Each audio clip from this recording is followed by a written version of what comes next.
The lore drop is giving major end-of-the-world vibes. Humanity on planet Serra really thought they had a moment of peace, but then the Locust Horde pulled up from underground.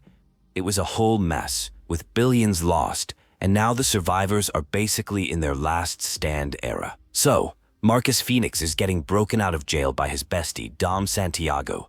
The whole rescue is super dramatic, with Dom being like, "Put this on, you'll need it." It's giving main character energy right from the jump, pulling him back into the fight he was locked away from. Marcus is immediately given a choice, the safe route or the one that goes straight into the fight. He, of course, picks chaos and is ready to get back to it.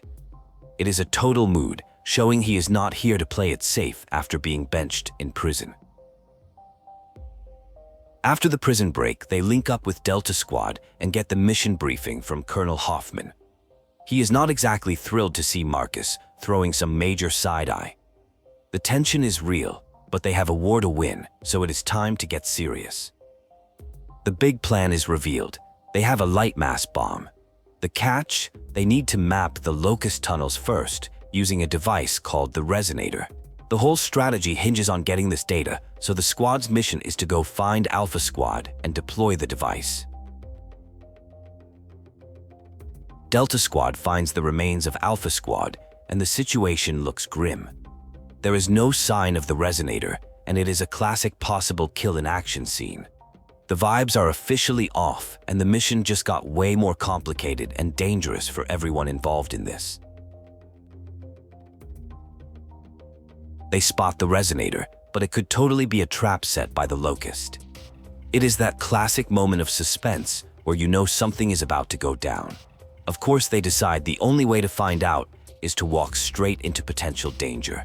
Bold move. The squad decides to split up to get a tactical advantage, which is a certified horror movie trope. But they are making it work. One team lays down suppressive fire, while the other looks for a way in.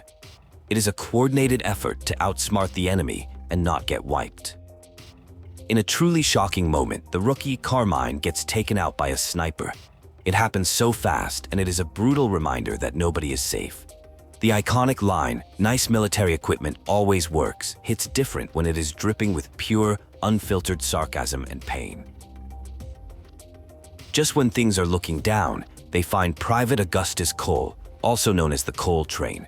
He is a former sports star with endless hype, and his energy completely shifts the dynamic. He is a one-man hype squad, and honestly, the team really needed that boost.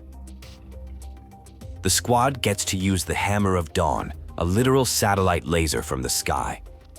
It is completely overpowered, but has its limits, like only working outside under satellite coverage. It is basically the ultimate power-up, but you cannot spam it, which is a total bummer. They finally make contact with the rest of Alpha Squad, including Baird, who is pinned down on a rooftop. He is already complaining and being his usual sarcastic self over the radio. His yapping is iconic, and it is clear he is going to be the squad's resident cynic. In another tough moment, the squad loses another soldier, Rojas. They find his body, and it is a heavy scene that brings the reality of the war crashing down again. The constant loss is taking its toll, but they have no choice but to keep pushing forward with the mission. A berserker shows up, and the whole vibe turns into a legit horror movie. This thing is blind, but can hear and smell them, making every sound a potential death sentence. The tension is cranked to 1,000,000 as they try to stay quiet and figure out how to survive. After dealing with the berserker, Hoffman gives them a new target and puts Marcus in charge as sergeant. Baird is visibly salty about the promotion, setting up a hilarious and tense dynamic. You can just feel the side-eye through the screen as he questions the decision. The squad runs into a boomer, a massive Locust who is almost as big as Cole. These guys are walking tanks with rocket launchers, and they are a serious problem. Cole's comment about the boomer's size is just perfect, adding a bit of humor to a terrifying encounter. To find a vehicle, Dom leads them to a camp of stranded, who are civilians living outside the government's control. The whole place has a sketchy post-apocalyptic vibe. Baird, of course, is judgmental about hanging out with them because that is just his entire personality. Dom cashes in a favor to get a rundown vehicle, a junker, from one of the stranded. The deal comes with a condition: the rest of the squad has to stay behind as collateral. It is a risky move, but they are desperate for a ride to the next objective. As night falls, things get way scarier with the arrival of the Krill, flying creatures that swarm in the darkness. The only safe spots are under light, turning the city into a deadly puzzle. The stranded warn them that the Krill are out and the stakes are officially raised. The journey through the pitch-black city is pure nightmare fuel. They have to move from one light source to another to avoid getting swarmed by Krill. The tension is off the charts, and one wrong move means getting completely overwhelmed in the darkness. It is an intense experience.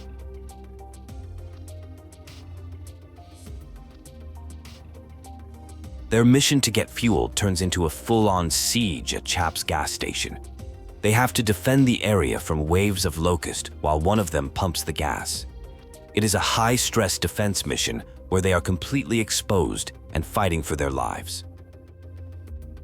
The junker comes equipped with a UV turret, which is their only real weapon against the Krill. The catch is that the vehicle cannot power the turret and the engine at the same time. This creates a frantic gameplay loop of driving, stopping, and fighting off swarms of enemies. After a wild ride, the junker finally dies, leaving the squad stranded on foot right outside the emulsion factory. Baird claims he can fix anything with the right parts, but for now, their ride is toast. It is a classic case of one step forward, two steps back. The squad heads underground into the factory, and the atmosphere is immediately claustrophobic and tense. Being in the dark, underground, in enemy territory is a whole new level of scary. Dom and Marcus talk about how bad it could get, but they agree not to freak out Baird. In a low point for the squad, Cole and Baird find themselves navigating what is essentially a sewer system. The banter between them is hilarious, with Baird being disgusted and Cole trying to hype up the situation. It is a gross but funny moment that shows their growing chemistry.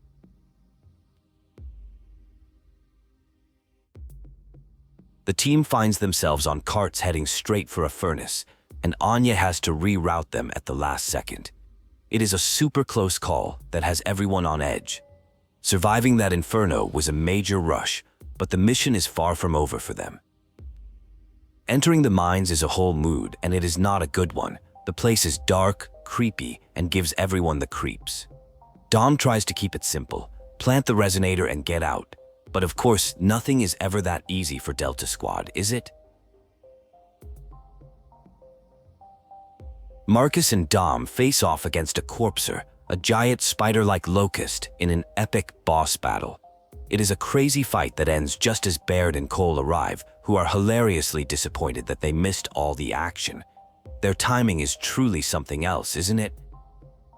After all that work, they get the bad news. The resonator did not work. It barely mapped any of the tunnel network, making the entire detour feel like a massive failure. The disappointment is real, and it seems like they are back to square one with their original plan. In a huge plot twist, Baird reveals that a geobot he hacked has way more tunnel data than the resonator ever did. The data originated from East Barricade Academy, specifically from Marcus Fenix's old home. Suddenly, the mission has a new, very personal direction for Marcus.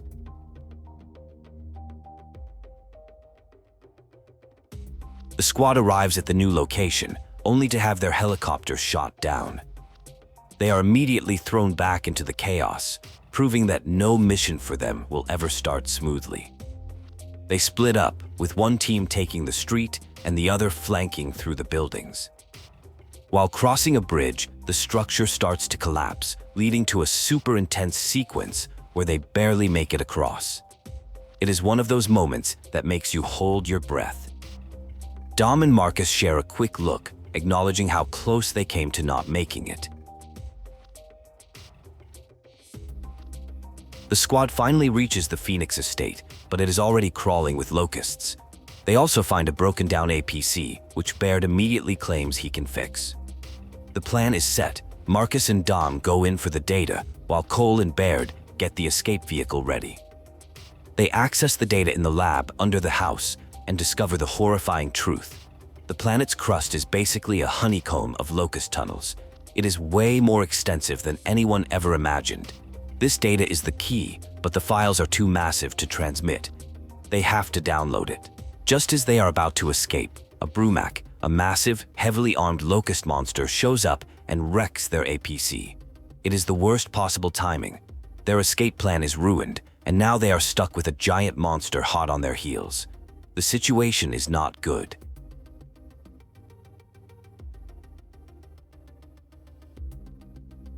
The Brumak proves to be a relentless pursuer, showing up again when they least expect it. It is like a horror movie villain that just will not die. Every time they think they have gotten away, the ground starts shaking, and they know their giant problem is back for more. The chase with the Brumak continues through the city, with the monster destroying everything in its path. The squad is in full-on retreat mode, trying to figure out a plan on the fly. Their top priority is re-establishing their comms link with Anya so they can get some support. In a moment of pure genius, or maybe desperation, Marcus comes up with a plan to use the Brumak.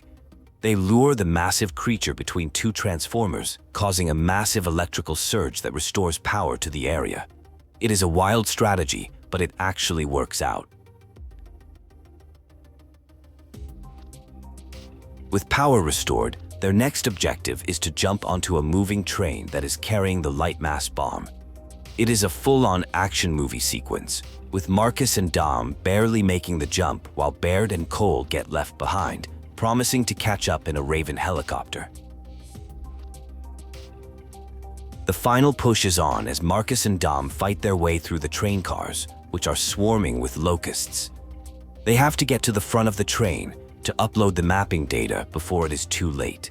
The clock is ticking, and every car is a new battle. The final boss battle against General RAAM on top of the moving train is beyond epic. He is surrounded by a shield of Krill, making him almost impossible to hit. It is a chaotic and incredibly difficult fight that pushes Marcus and Dom to their absolute limits to win the day. After the bomb successfully detonates, there is a moment of victory and relief. However, the final scene cuts to the Locust Queen, who delivers a chilling speech. She makes it clear that even though they lost the battle, the war is far from over, perfectly setting up a sequel.